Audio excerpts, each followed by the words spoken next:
You got a really interesting story. A lot of days, a lot of moments in my life where I wanted to give up. Ben Raymond. Benjamin Raymond. Ben, you've overcome so much. Tell everybody about your childhood. My mom, at the age of 6 months, lost me to foster care. I'm diagnosed bipolar schizophrenic, and when I would look right for my father, he was nowhere to be found. I won't let my history control my destiny. Ben had such an unstable childhood that he put himself in foster care. Ben Raymond in the building. He's a philanthropist, a motivational speaker, a development coach, and a mentor, so he wears a lot of hats. And he's also the author of the book, Playing the Game Without a Coach. So many people didn't know my truth. My hope is to share everyone's story, everyone's truth. Truth be told, Benjamin Raymond is a real show, real information, real truth. A lot of these faces you will recognize, but you have never heard their story until you've heard it from Truth Be Told. Our brothers is down! Our brothers is down! We gotta step up! We gotta step up! Everybody rock! Everybody rock! Everybody rock!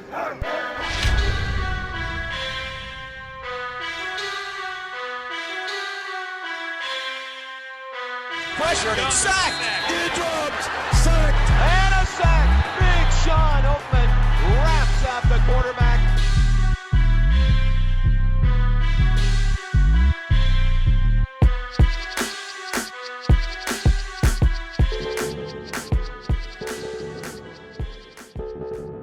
A former Baylor standout accused of rape. Shawn Oakman. Shawn Oakman, Accused of sexual assault. Accused of raping a woman nearly 3 years ago, has been found not guilty. Not guilty verdict. not guilty. Come on. Thank you, God.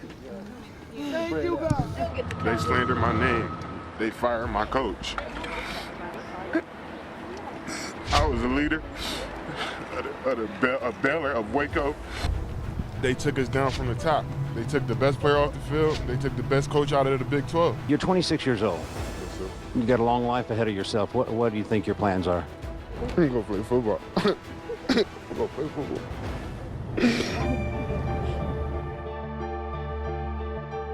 Oakman told us well after the decision that he spent the last 3 years feeling his life was taken from him, and now he plans to get that back.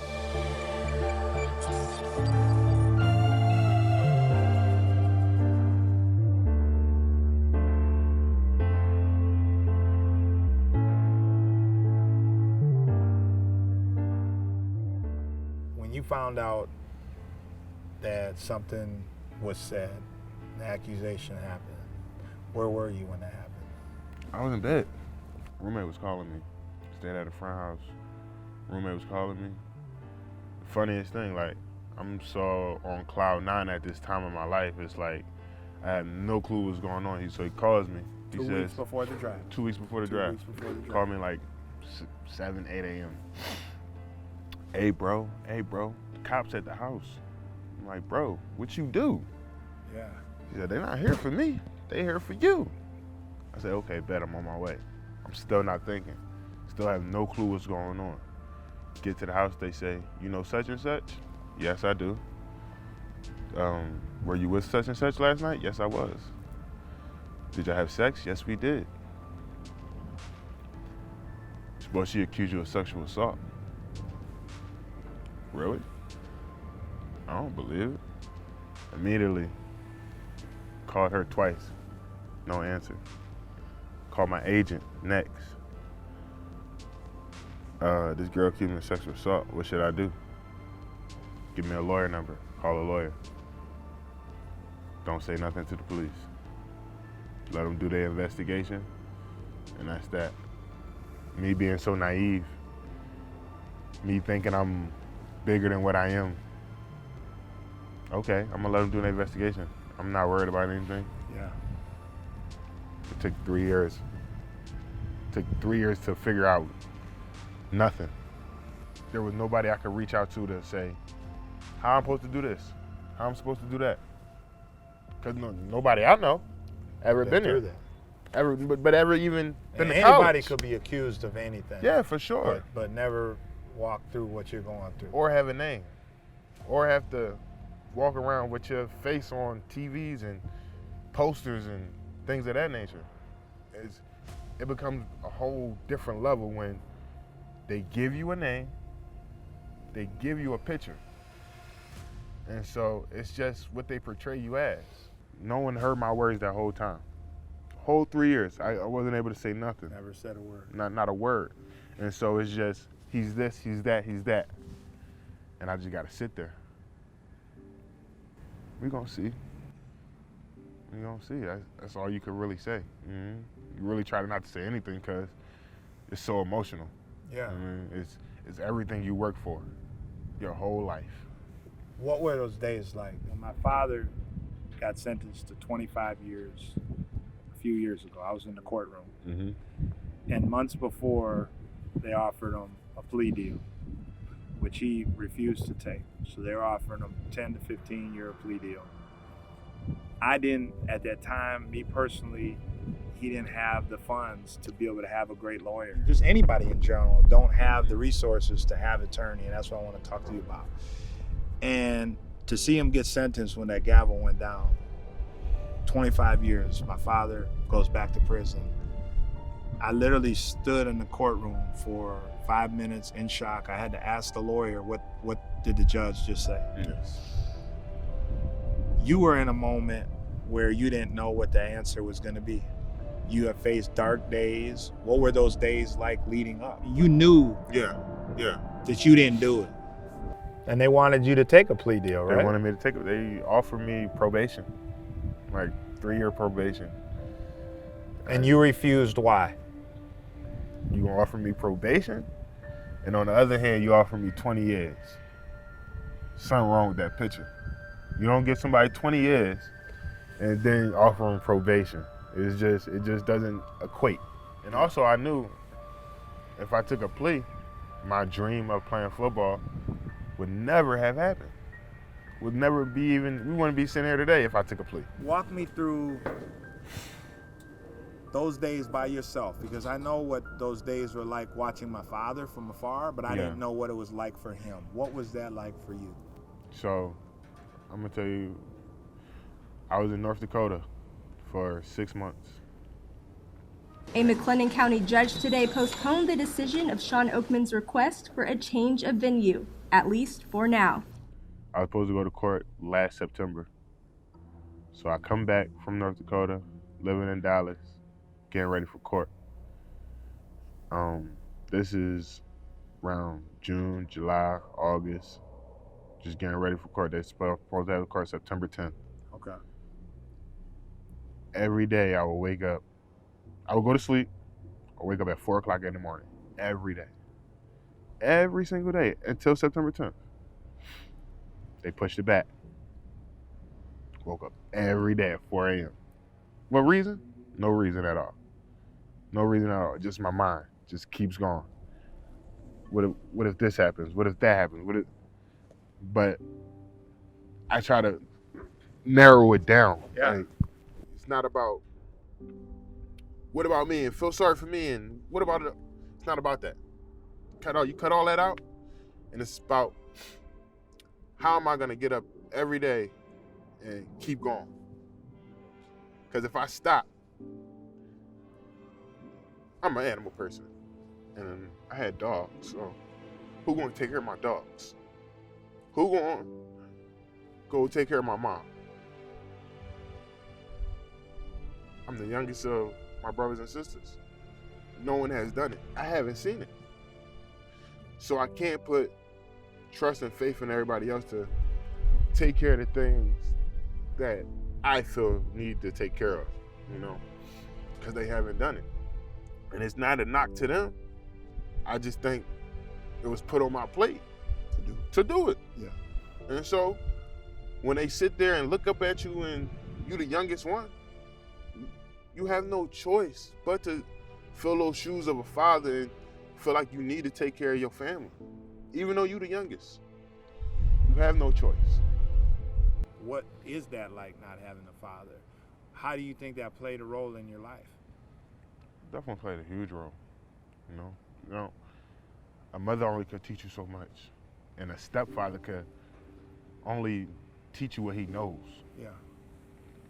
And so it's like you're really just walking through life without a guide, you know?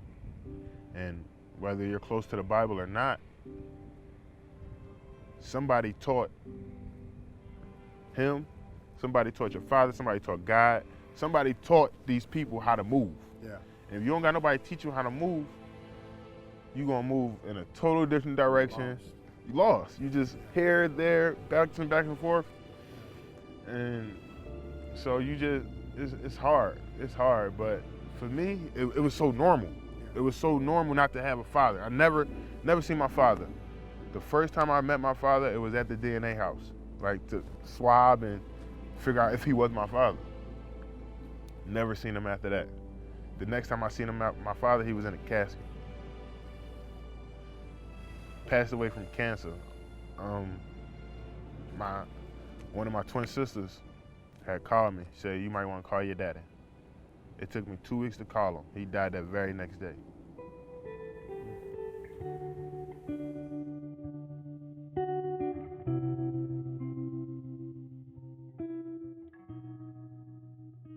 A digital forensics analyst told the jury the woman deleted text messages with Oakman asking him to meet her at the nightclub.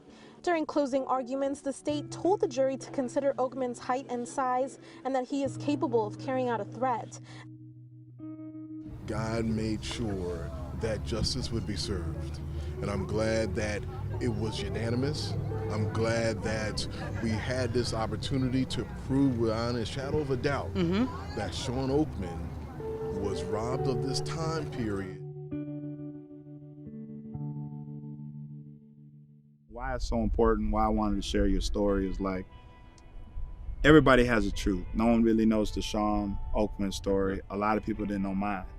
You know, you had this kid that's successful on the outside, but on the inside, broken. My mother was bipolar schizophrenic, crack addict, losing me at 6 months to foster care.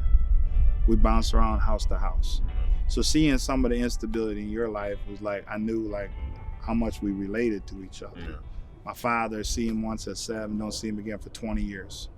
Find him on an internet search. He's in federal prison. So when I saw my father at 7, he was about to tell me I was a big brother.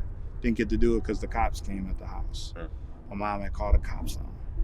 So when I found my father, I found out I have a sister I never knew I had. She knew about me, I didn't know about her. So you got this kid through high school who bounced around house to house, 3 different families over a 4-year period. There was one woman who took me in my senior year. I was thinking of quitting. All-state basketball player, go on to play college basketball. And she loved me for me. I didn't know how to love myself. Yeah. She loved my mom, she loved me, and it really propelled me to what I am today. Who is that person in your life? It was a mixture. It was my uncle and my aunt, you know, his wife. He was the backbone. He was the person that disciplined you, the person that told you what was right from wrong, and the person that gave you your consequences. My aunt, she was the mother.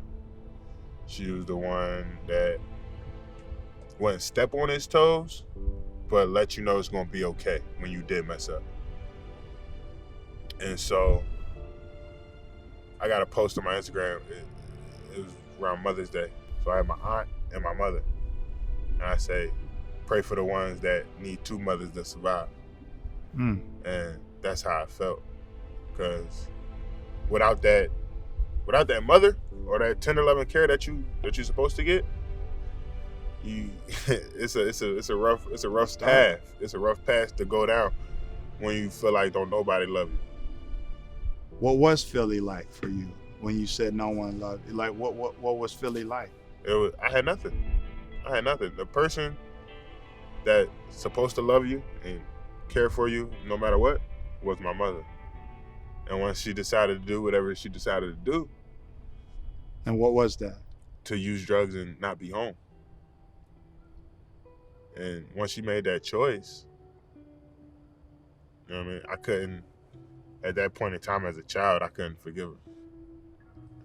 I had no rhyme or reason why she was doing the things she was doing. But as I grew up, okay, I'm like, now I can't judge you for what you did.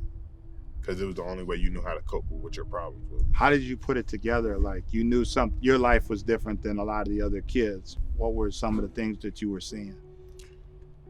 You seen your mother do drugs? My mother was the type of mother, she had rules. One of her rules was you could never go in her room while her not being there. But she was never home, so nobody ever went in her room. One day I just walk in her room, open the door, door's unlocked. Soon I open the door. If the bed's between us, she sit on the other side of the bed on the floor. Pick her head up, line of coke across her nose. I just close the door. Don't nobody else in the house know she there. Nobody. Brothers and sisters, full house. I just close the door. Don't tell nobody. It's just the norm. Things like that became the norm. People breaking into your house, stealing your VCRs become the norm. Not having food in the refrigerator became the norm. Where was your father? He was never around. I had a cousin. But when I got to high school, I had a cousin that walked up to me. I didn't know he was my cousin. Out of nowhere, I'm just walking to high school, normal senior year, actually. He walks up to me and say, "You got a daddy?" I said, "Yeah, I got a daddy." Kind of question is that? Yeah, right? He said, "His name Michael?" I'm like, "Yeah." So he's like, "Yeah, that's my uncle." I said, "Cool." He said, "You know you got siblings?" No. I found out I got a little sister. Well, they're younger than me. My little sister, I got 2 twin sisters, I got a little brother, and I got 2 sisters that's in their 40s. So altogether, I got 11 brothers and sisters that I never met until after he passed. Now, have you stayed in contact or? Okay. Yeah, I feel like that's kind of like my calling. Yeah. We had a close night-tip family when my grandmothers was alive. And as soon as they passed, people moved away, couldn't cope. And we used to have family functions, Christmases, things like that, all at one house. And I feel like that's kind of like my purpose, to bring that same, bring everybody together, bring it back. And 3 years ago, that would have been the day everybody would have came back for my drive. Wow. So what is that get together gonna look like when everything comes together? Beautiful. I got nieces that don't understand. They don't understand why they grandma's not in the picture. You know what I mean, they don't understand why they uncles is over here and they aunts not calling them and talking to them. It's a long line of just messery, just messed up all down there. And at the same time, I feel like I'm the only one that can bring that back. That can bring it together. Yeah. But holidays for me was bad times. Exactly. Because it was fake times. Christmas was always, my mother being bipolar, schizophrenic, drugs, she couldn't deal with the holidays, and therefore I couldn't. So a lot of times we were separated the most during the holidays. Exactly. So playing sports, I played basketball, so Thanksgiving, I never really got to embrace because we were practicing all the time. But Christmas, so I always celebrated my birthday because nothing could go wrong there.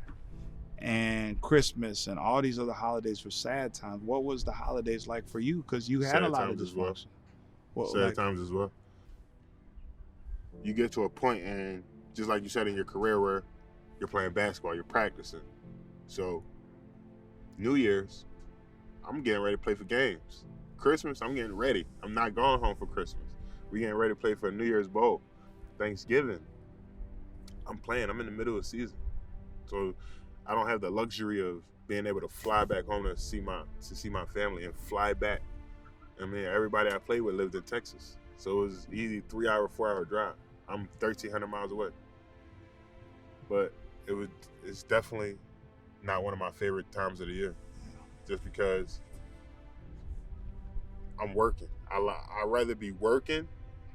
It got to a point where I'd rather be working because I know what I'm doing and I'm providing for my family.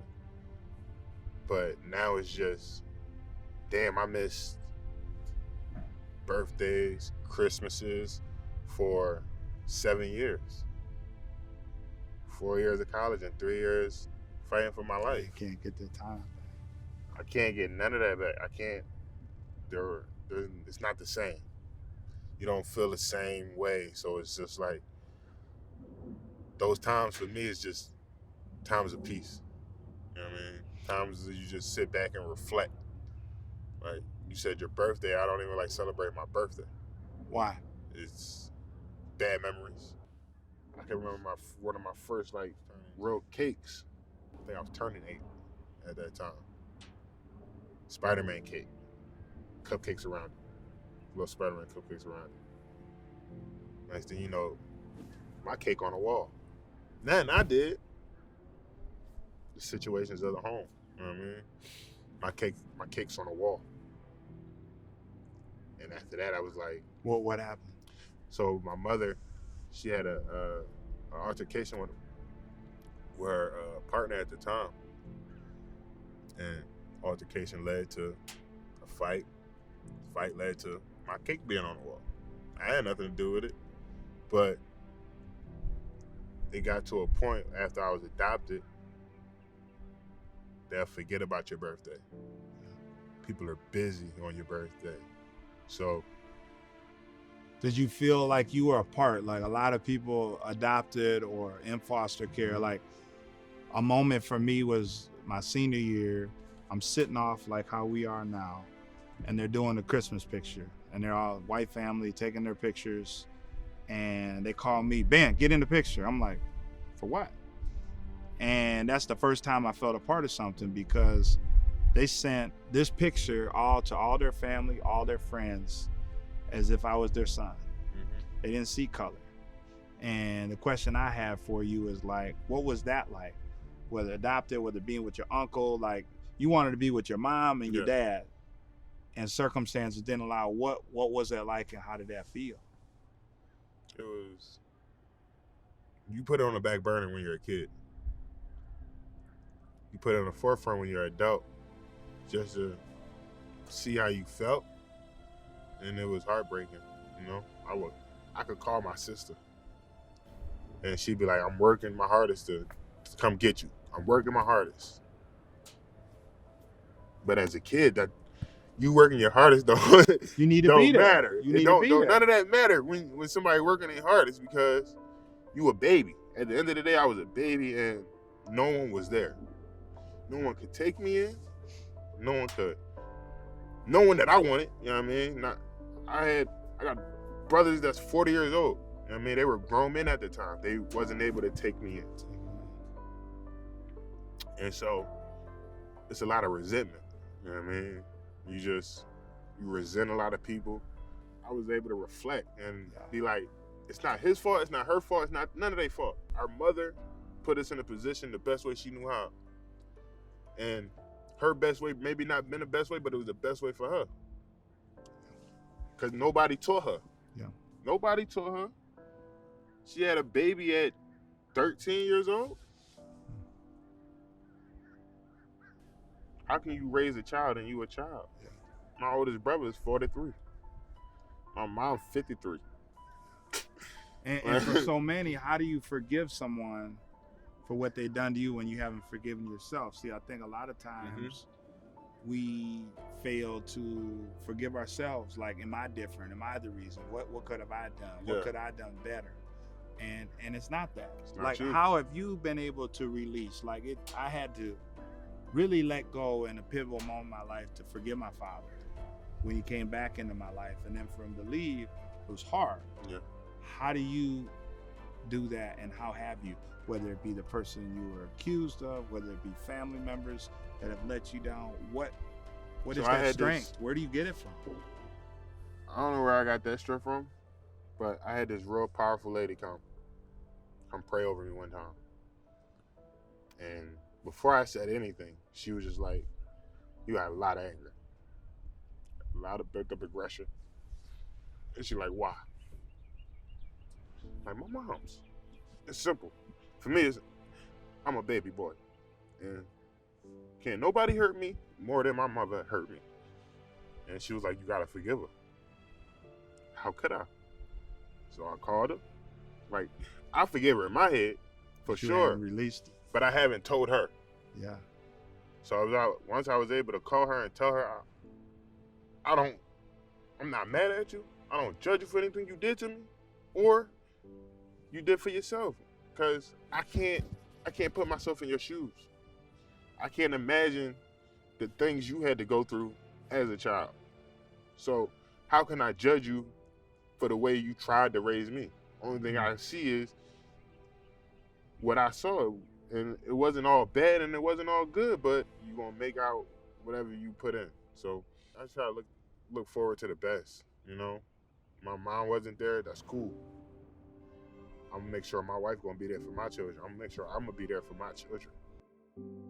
Your journey is not typical to everybody else. Yes. And you went through a lot of tough times. Did you feel that pressure? Even high school, college, like if I don't make it, my entire family doesn't make it. You talked about your teammates, but what about your entire family, that whole journey? It's the same. It's the same feeling. I had a brother. He did 10 years straight. He was able to get out of prison my senior year of college. I was able to fly him to my last game. We played Texas, UT at home. And what did he go to prison for? He went to prison for assault, attempted murder. Attempted murder. Yeah. That was like my greatest joy, to be able to bring my oldest brother to a game he was never able to come to. There's just so many things that you miss out on. You know what I mean? Birthdays, Christmases, things of that nature that you sacrifice for your whole entire family. And you do it so they can have a better life at the end. And I had lost all that for 3 years. I lost the motivation to even try to go get something. Yeah. You know? Yeah. So it was heartbreaking. You know? Yeah. It was just, you do it for so many other people and you don't get nothing in return. I feel you in this moment. Like my dad, we talk a little bit about it.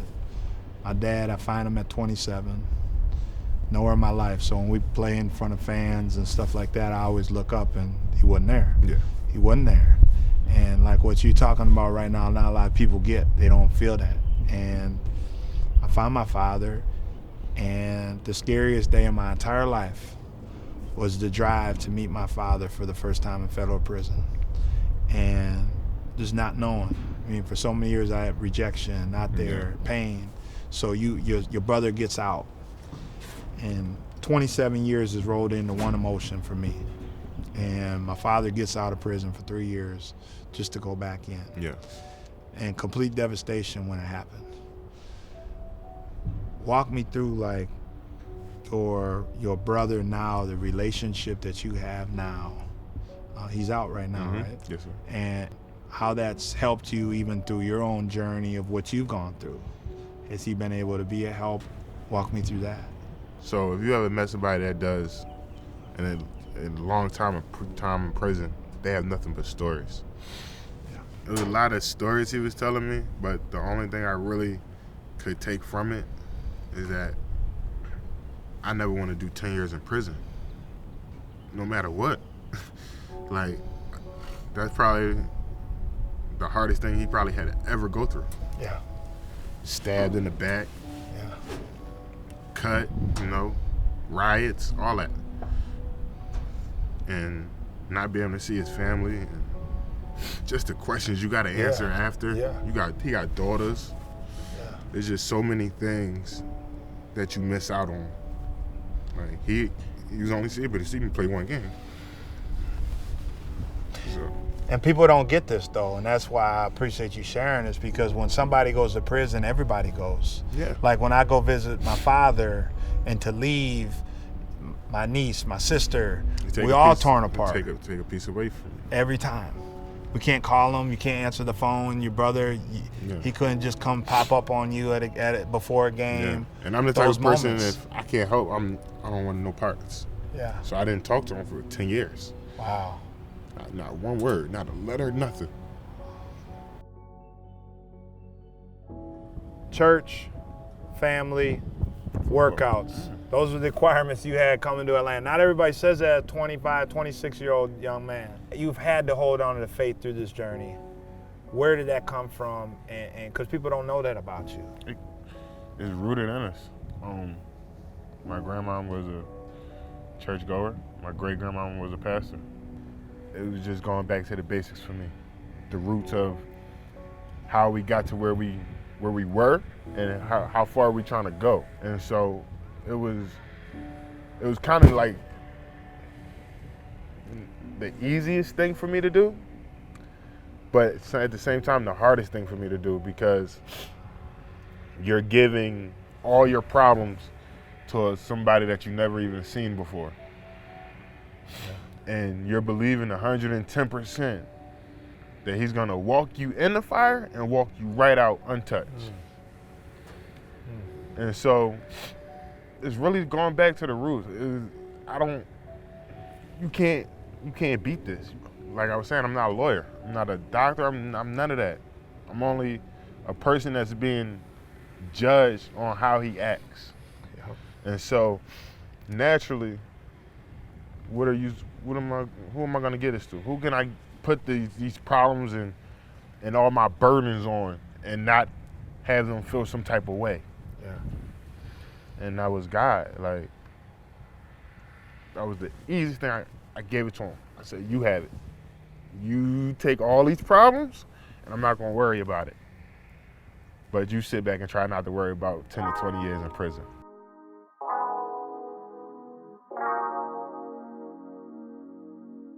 I want you to meet my good friend, Pastor Bryant, my church home, Pastor Bryant. How you doing today? Shawn Oakman. Good, good, It's good. a pleasure. Thank you. Good Appreciate to see you. you, Man, good to see Absolutely. you again. Good to see you as well. Good to see you.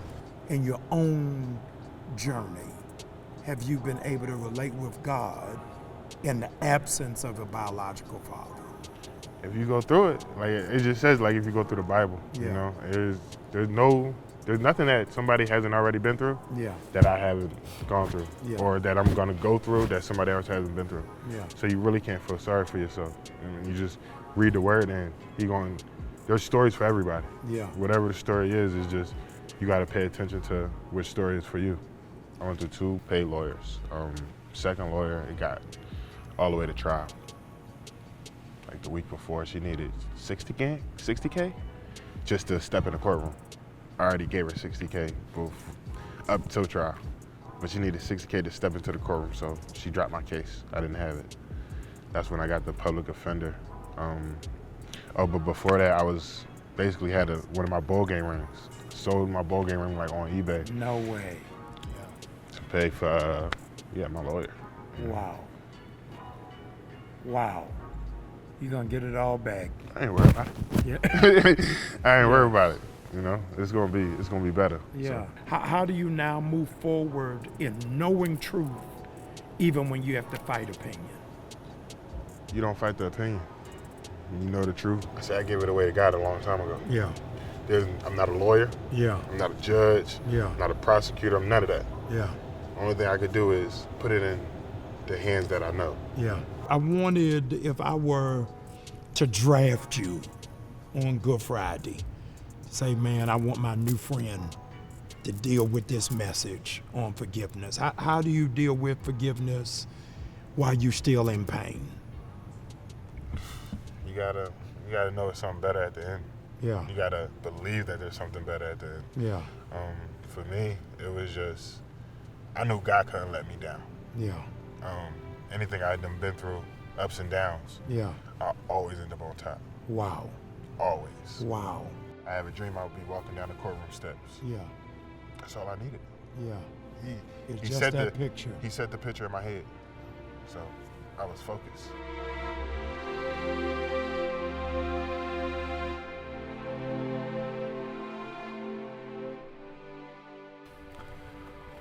I want you to look out at the field, because you talk about your journey before it was about to be taken away. And now, looking out here in the weeks and months to come, you may get the opportunity to run out through that tunnel on that field again. What does that feel like? Definitely a blessing. You're smiling, see? You're smiling. Cause it's like you could see it. You can taste it. You can see it, and it's everything you love. Like, I don't know what I love more than this game, and what brings me more joy than this game, or promise, than this game right here. And this all I ever wanted to do was play this game. Play this game because I knew what it could do, not for me, but for everybody else under me. You know what I mean? My mother, my brothers, my sisters, everybody, you know? Yeah. My first home was a homeless shelter. Your first home was a homeless shelter. My first home. So just imagine me being able to go back to my first home as an NFL player. That's mind-boggling. Any kid could do it. Any kid. I was just blessed enough to be able to believe in God enough that he was able to bring me through all these problems that I had in life, you know? So it's really all thanks to him, and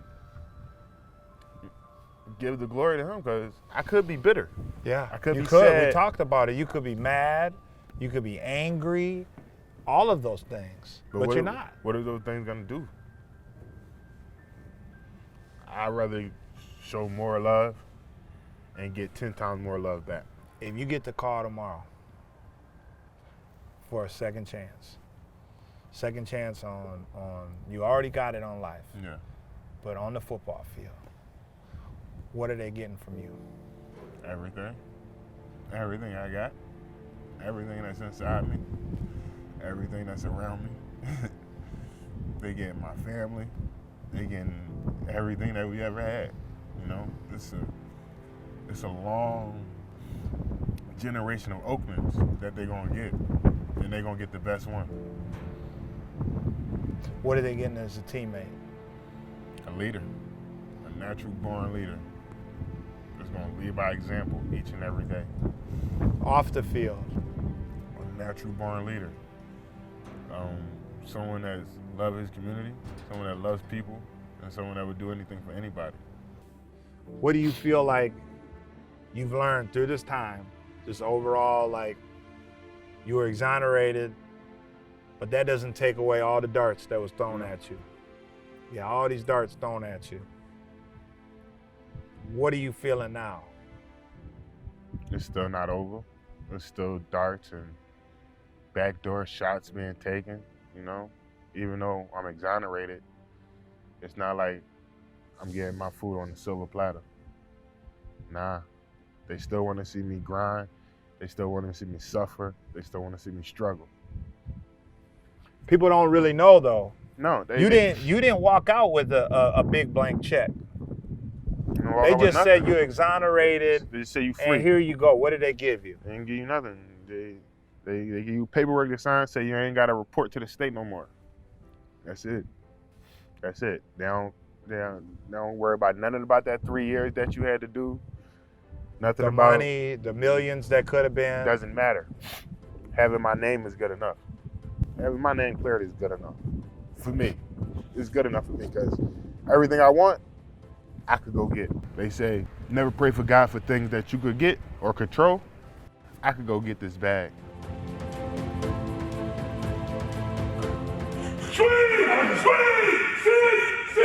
I could go play on the Fun football team. I could go be the man I want to be. The things I pray for God for, focus, strength to do all those things. There's no room for even the fun things. Football is very fun. This is the best. I never smile more than when I'm between those lines. Never. Nothing makes me more happy than being on this field. I'll tell you a story. So, what is it? The day? Maybe not the day. Probably like the week of. I'm in trouble. I'm up 4 a.m. I know workouts start at 6. I'm in the facility, but just by myself, sitting there, knowing I'm gonna miss this. Not knowing for how long, but I know I'm gonna miss this. And I'm just watching the guys running to the facility, getting ready to work. I just had to leave at that point. I just had to leave. After that, Oh, he's not allowed back on campus. He's not allowed at no games. He's not allowed to do this. He's not allowed to do that. And even the journey now, like, still right now, free agent, draft, combine, all of that. You just need a field and a whistle. I see you smiling. What is the future for Shawn Oakman? Right.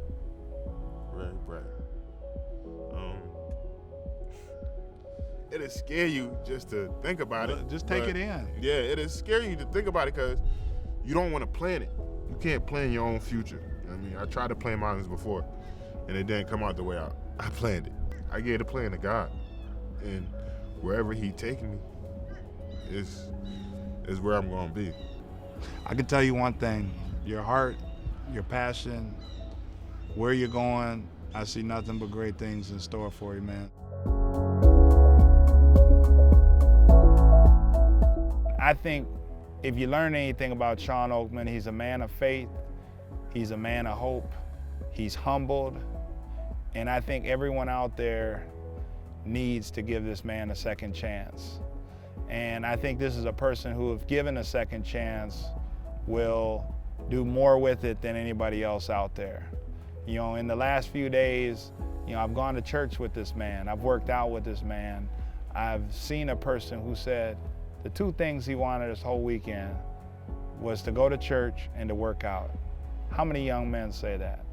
You got a person who was first round draft pick, the #1 pick potentially, who comes back to his senior year because he wants to get others opportunity and wants to play the game he loves. Most people would have left to the NFL. He comes back only 2 weeks before the NFL draft, a man from Philly, foster care, homeless, who had everything just to have it taken away.